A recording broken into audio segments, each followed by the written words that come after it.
मैं एक सवाल चाइना पे आपसे जरूर पूछना चाहूंगा। प्रधानमंत्री जी ने ये इंटरव्यू केवल कोरोना पे था। बस मैं चाइना पे एक ही सवाल पूछूं। प्रधानमंत्री जी ने एक ऑल पार्टी मीटिंग बुलाई थी, उसमें आम आदमी पार्टी को आमंत्रित नहीं किया गया था। क्या विचार है आपका चाइना को लेकर और देश में जो इस समय जो पूरा एक जिस तरह का माहौल बन रहा है चाइना की पॉलिसी को लेकर, कहाँ आप मानते हैं आप केंद्र सरकार के रिस्पॉन्स को? मैंने आप ही का प्रोग्राम था या आपके चैनल पे मैंने एक प्रोग्राम दो तीन प्रोग्राम देखे हैं जिसमें आप लोग बहुत विस्तार से बताते हैं कि कहाँ किस किस पॉइंट पे चाइना ने भारत के अंदर घुस के हमारी टेरिटरी पे कब्जा कर लिया है। प्रधानमंत्री जी और केंद्र सरकार तो कह रही है कि चाइना का कोई कब्जा ही नहीं है, हमारी टेरिटरी में है ही नहीं वो लोग। पर आपका चैनल तो कह रहा है, आपका चैनल झूठ दिखा रहा है इसमें। तो हम तो वही दिखा रहे हैं जो सैटेलाइट मैप दिखा रहे हैं। अब फिर या तो आप जानो या वो जाने। आपका चैनल कह रहा है, मैं समझता हूँ आपका चैनल कहता है हम सबसे तेज और सच दिखाते हैं। इस सीएए पर आप किस तरफ खड़े हैं? वहां तो आपने विरोध किया सदन में, संसद में, लेकिन आप किस तरफ खड़े हैं? ये क्या है ये सीएबी? कानून आपने विरोध किया जिसमें पड़ोसी देशों से जो शरणार्थी जो वहां धार्मिक वजहों से प्रताड़ित हैं उनको नागरिकता का रास्ता खुलेगा। इसमें कौन से देश? पाकिस्तान है, बांग्लादेश है, अफगानिस्तान है। वहां से किस किस को कह रहे हैं आएंगे लोग? धार्मिक रूप से जो प्रताड़ित हैं। कौन से धर्म के? वहां पे तो देश के मेजॉरिटी धर्म तो इस्लाम है, तो बाकी जो धर्म है, हिंदू हैं, बौद्ध हैं, क्रिश्चियन हैं, उनको बुला रहे हैं जी। बांग्लादेश, पाकिस्तान और अफगानिस्तान में लगभग 3 करोड़ से 4 करोड़ नॉन मुस्लिम्स रहते हैं। इनमें से अगर आधे भी हमारे देश में आ गए, इनको नौकरी कौन देगा? इनको कहां बसाओगे? इनको घर कहां से दोगे? इनको दिल्ली में बसाओगे, इनको बंबई में बसाओगे, इनको गुजरात में बसाओगे, इनको आसाम में बसाओगे, इनको त्रिपुरा में बसाओगे? कहां बसाओगे? इतने थोड़ी आज हमारे देश में हमारे बच्चों को नौकरी नहीं मिल रही, चारों तरफ बेरोजगारी का माहौल है। हमारा पहला मकसद तो अपने बच्चों को नौकरी देना होना चाहिए।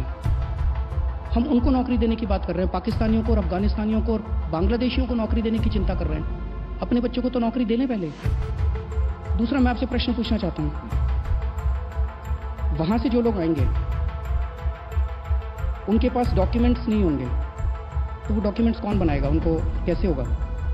उसी का तो रास्ता खुलेगा इस बिल से। और इतने सारे नहीं आएंगे जितने आप कह रहे हैं। भारत सरकार देगी उनको डॉक्यूमेंट्स, ऐसा आप बता रहे हैं। तो जो पाकिस्तान से और बांग्लादेश से आएंगे उनके लिए भारत सरकार डॉक्यूमेंट बनाएगी। और हमारे देश में एनआरसी होगा। एनआरसी में जिसके डॉक्यूमेंट्स नहीं होंगे उसका क्या होगा?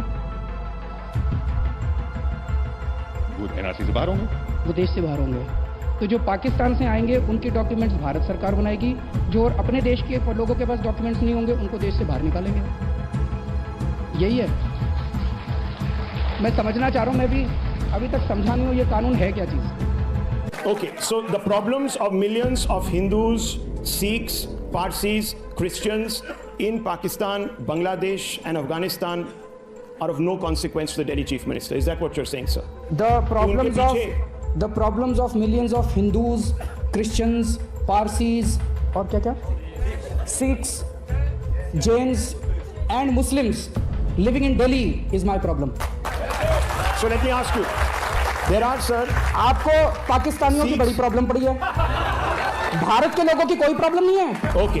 भारत के अंदर इतनी बेरोजगारी है, हिंदुओं की, क्रिश्चियंस की, पारसीज की, सिखों की, उनकी बेरोजगारी सॉल्व हो गई। आप फिर शाहीन आपसे बाग उनकी बेरोजगारी सॉल्व नहीं हो पा रही, इसलिए आपने जानबूझ के ध्यान भटकाने के लिए किया।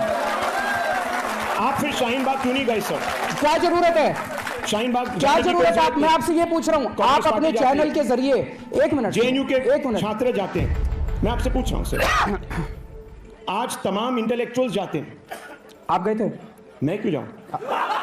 मैं आपसे एक चीज पूछना चाहता ये नहीं जाएंगे। हूं, मेरी बात सुनिए।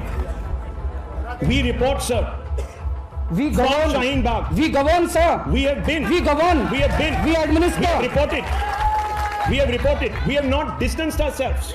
We are amongst Shaheen Bagh. We have not distanced ourselves. Even sent one We leader have not to Shaheen distanced Bagh. ourselves. हमने Why, स्कूल sir? चलाए, हमने अस्पताल चलाए, हमने सड़कें बनवाई, हमने सीसीटीवी कैमरे लगवाए, हमने जो उन्होंने देश के अंदर बवाल मचाया है, But शाहीन बाग नहीं। उन्होंने पूरे देश के अंदर जो बवाल खड़ा किया है वो Sir? इसलिए खड़ा किया है कि उनसे बेरोजगारी नहीं संभल रही। बट शाहीन बाग उनके देश के अंदर जो अर्थव्यवस्था का बुरा हाल है, इनकी हिम्मत नहीं है अर्थव्यवस्था के ऊपर बात करने की, इनकी देखिए, हिम्मत नहीं है Mr. बेरोजगारी पे बात करने की। वो लोग इतने पावरफुल हैं, इनका चैनल बंद करा देंगे। इसलिए सारा दिन सुबह से शाम तक केवल और केवल हिंदू और मुसलमान, हिंदू मुसलमान, एक मिनट मुझे बोलने दीजिए आप, केवल 24 घंटे हिंदू मुसलमान करते हैं। ये देश सारे धर्मों से बना है, ये देश सारी जातियों से बना है। इस देश के लिए हर व्यक्ति अपनी जान कुर्बान करने के लिए तैयार है, और जो लोग इस देश को बांटने की कोशिश कर रहे हैं उनके मंसूबे कभी सफल नहीं होंगे। ये देश कैसे आगे बढ़ेगा? ये देश तब आगे बढ़ेगा जब इस देश का हर बच्चा शिक्षित होगा। ये देश तब आगे बढ़ेगा जब इस देश के अंदर स्कूल, अस्पताल, यूनिवर्सिटी, कॉलेज बनाए जाएंगे। ये देश तब आगे बढ़ेगा जब इस देश के अंदर साइंटिफिक कैंपर बढ़ाया जाएगा। ये देश तब आगे बढ़ेगा जब यहाँ पे सड़कें, नालियां, गलियां, पानी, बिजली दिया जाएगा। ये देश सीए और एनआरसी से आगे नहीं बढ़ने वाला। ये देश में सीए और एनआरसी केवल और केवल हमारे लोगों को बांटने के लिए किया गया है, लेकिन हमारे देश के लोग बहुत महान हैं, वो कभी भी पटने नहीं वाले। वो इनके और बीजेपी के मंसूबों के ऊपर पानी फेरेंगे। Let me ask you. You have given an election speech. Thank you for providing me the platform. Which ये चर्चा मैं इसलिए करना चाहता था, इनके नंगेपन को दिखाना चाहता था, इनके खोखलेपन को दिखाना चाहता था, इनको बेनकाब करना चाहता था।